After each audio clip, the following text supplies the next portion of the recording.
Hello everybody and welcome. In this video I am going to show you how to rename your speaker SOUNDCORE Boom 3i on your iPhone.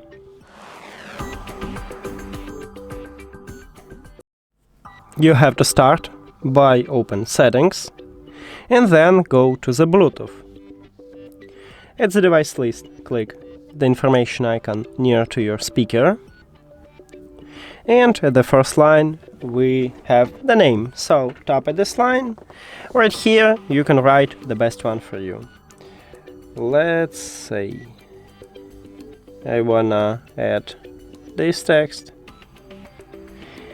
and that's all for me. You can also remove some text, it's up to you.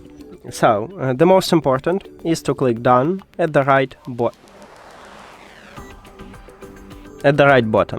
But if you have iOS 26, you will have a checkmark button not done. So click at this button, and then if we go back, you can see that we changed the name. So that's it.